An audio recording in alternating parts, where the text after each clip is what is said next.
Hello everyone, welcome to law simply. हमारा Indian contract act 1872 की series चल रही है। इसके पहले वाले वीडियो में हमने सेक्शन 1 को पढ़ा था। आज हम इंडियन कॉन्ट्रैक्ट एक्ट 1872 के सेक्शन 2 को कवर करेंगे। तो इसका सेक्शन 2 क्या बोलता है? Interpretation clause. इस इंटरप्रिटेशन क्लॉज में हम क्लॉज ए से लेकर जे तक proposal, promise, promisor and promisee, consideration, agreement, reciprocal promises, void agreement, contract, voidable contract, void contract को कवर करेंगे। इससे पहले कि हम इसकी डेफिनेशन डायरेक्ट डेफिनेशन पढ़े, हम एक एग्जांपल से इसे सिंपली समझ लेते हैं। तो क्या हुआ ना, सोनियो अपना बिल्ली डोरा को बेचना चाहता है। तो वो डोरा को पूछता है कि डोरा, क्या तुम मेरे बिल्ली 100 सोने के सिक्के देकर खरीदोगे? तो यहाँ पर सोनियो ऑफर देता है। सेक्शन 2 क्लॉज है, ऑफर के बारे में बोलता है। तो डोरा बोलती है, हाँ मैं तुम्हारे बिल्ली को 100 सोने के सिक्के देके खरीदूंगी। अपनी सहमति देती है डोरा। तो हम इसे सेक्शन 2 क्लॉज बी में प्रॉमिस बोलते हैं। तो क्लॉज ए प्रोपोजल हो गया, क्लॉज बी प्रॉमिस हो गया। अभी क्लॉज सी क्या बोलता है कि यहाँ पर सोनियो जो है, जो प्रपोजल दे रहा है, तो हम उसे प्रॉमिसर बोलेंगे। डोरा उस प्रपोजल को एक्सेप्ट कर रही है, तो हम इसे प्रॉमिसी बोलेंगे। अभी हम देखते हैं क्लॉज डी, कंसिडरेशन। यहाँ पर ये जो डील हो रहा है, इसे हम एक अच्छा डील बनाने के लिए कुछ कंसिडरेशन तो चाहिए। तो इस डील के लिए सोनियो अपना बिल्ली बेच रहा है और बिल्ली के बदले में डोरा 100 सोने के सिक्के दे रही है। तो ये बिल्ली के बदले में जो 100 सोने के सिक्के दे रही है, इसे हम कंसिडरेशन कहेंगे। अभी देखते हैं सेक्शन 2 क्लॉज ई अग्रीमेंट के बारे में बोलता है। अग्रीमेंट कैसे होगा? अगर जो सोनियो अपने बिल्ली बेचना चाहता है और उसे डोरा 100 सोने के सिक्के देके खरीदना चाहती है, और इसी बीच ये जो 100 सोने के सिक्के हो गए बिल्ली के बदल में, एक कंसिडरेशन भी फॉर्म करता है। तो ये सब मिलके एक अग्रीमेंट बनता है। अब हम देखेंगे रेसिप्रोकल प्रोमिसेस क्या होते हैं। अभी अग्रीमेंट हो गए तो नोबिता डोरा को बोलता है कि कल 10 बजे तुम इसी ग्राउंड में आना, अपनी सोने के सिक्के लेके, सो दैट कि मैं तुम्हें अपना बिल्ली बेच सकूं। तो एक प्रॉमिस के बदले में दूसरा प्रॉमिस जो है कि तुम कल 10 बजे अगर इसी ग्राउंड में आओगी तो मैं अपना बिल्ली तुम्हें दूंगा। और डोरा उससे बोलती है, हाँ मैं 100 सोने के सिक्के लेके आऊंगी और तुमसे अपना बिल्ली खरीद के लेके जाऊंगी। तो एक प्रॉमिस के बदले दूसरा प्रॉमिस, इसे हम रेसिप्रोकल प्रॉमिसेस बोलेंगे, जो कि सेक्शन 2 क्लॉज एफ में कवर की गई है। अब हम देखते हैं कि अगर सोनियो डोरा से झूठ बोल रहा, सोनियो जो डोरा से झूठ बोल रहा है, वो झूठ बोल रहा हो कि वो उसे बिल्ली बेच रहा है, जबकि वो बिल्ली असल में एक एलियन हो। वो बिल्ली असली में एक एलियन कैट है, जो कि लीगल नहीं है, जो कि इलीगल है। एक एलियन को बेचना इलीगल है, तो ये शुरू से ही वॉइड है। तो सेक्शन 2 क्लॉज जी में हम इसे वॉइड एग्रीमेंट बोलेंगे।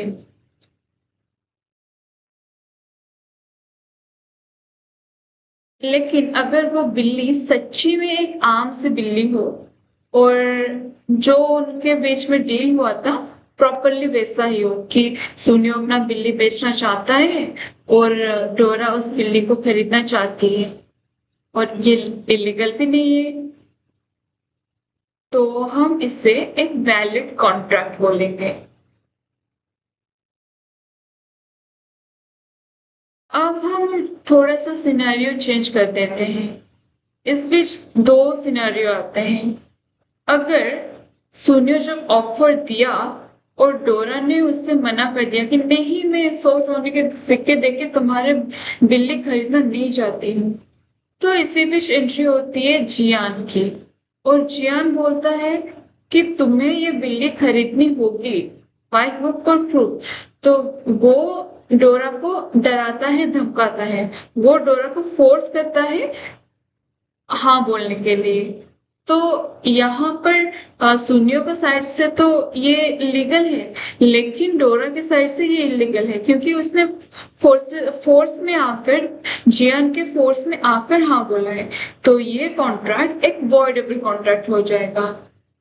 सेक्शन 2 क्लॉज आई वॉइडेबल कॉन्ट्रैक्ट को डील करता है। क्लॉज जे और एक सिनेरियो क्या होगा, सब सही से चल रहा होगा, सुनियो ने डील दिया और सुनियो ने ऑफर दिया और डोरा ने एक्सेप्ट किया, उनके बीच डील हुई, कॉन्सिडरेशन हुआ, कॉन्सिडरेशन भी आया। लेकिन जिस दिन उसे डोरा को बिल्ली हैंड ओवर करनी होगी, उसी रात अगर कोई यूएफओ आके बिल्ली को उड़ा के ले जाता है, तो जो सब्जेक्ट मैटर है बिल्ली ही नहीं रही, तो अब ये अग्रीमेंट कैसी और ये कॉन्ट्रैक्ट कैसी। तो अब इस सिचुएशन में ये कॉन्ट्रैक्ट एक वॉइड कॉन्ट्रैक्ट हो जाएगा। सेक्शन 2 क्लॉज आई वॉइड कॉन्ट्रैक्ट को डील करता है। चलिए अब हम इसे वेयर की लैंग्वेज में समझते हैं। When one person signifies to another his willingness to do or to abstain from doing anything with a view to obtain the assent of that other to such act or abstinence, he is said to make a proposal. जैसे कि हमने देखा सुनियो डोरा को डोरा की सहमति जानने के लिए उसने डोरा को पूछा कि क्या तुम मेरी बिल्ली खरीदोगी, तो हम इसे प्रपोजल कहेंगे। Clause B बोलता है when the person to whom the proposal is made signifies his assent thereto, the proposal is said to be accepted. A proposal when accepted becomes a promise. यहाँ पर डोरा क्या करती है, सुनियो के प्रपोजल सुन के डोरा हाँ में बढ़ती है, तो वो उसके प्रपोजल को एक्सेप्ट करती है। जब वो सुनियो के प्रपोजल को एक्सेप्ट करती है, वो प्रॉमिस बन जाता है। क्लॉज बी यही कहता है। फिर हम देखते हैं क्लॉज सी क्या कहता है, the person making the proposal is called the promiser and the person accepting the proposal is called the promisee. जो व्यक्ति प्रपोजल देता है हम उसे promiser कहते हैं, जो व्यक्ति प्रपोजल को एक्सेप्ट करती है हम उसे promisee कहते हैं।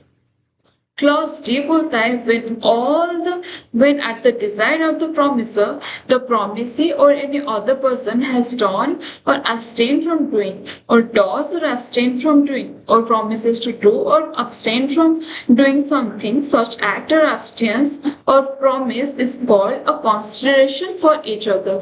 जैसे कि सुनियो का इच्छा था कि डोरा उससे 100 सोने के सिक्के देके उसका बिल्ली खरीदे, और डोरा को चाहिए था कि वो जब उसे 100 सोने के सिक्के देगी तो सुनियो अपना बिल्ली उसे बेच देगा, बिल्ली के बदले 100 सोने के सिक्के। तो अब तो हम इसे कॉन्सिडरेशन बोलेंगे। Clause E बोलता है every promise and every set of promises forming the consideration for each other is an agreement. जैसे कि यहाँ पे सुनियो प्रॉमिस कर रहा है कि मैं तुम्हें बिल्ली बेचूंगा, डोरा प्रॉमिस कर रही है कि हाँ मैं तुमसे 100 सोने के सिक्के देके बिल्ली खरीदूंगी, और यहाँ पे बिल्ली के बदले 100 सोने के सिक्के एक कॉन्सिडरेशन भी फॉर्म करता है, तो हम इसे अग्रीमेंट बोलेंगे। ये गई क्लॉज ई।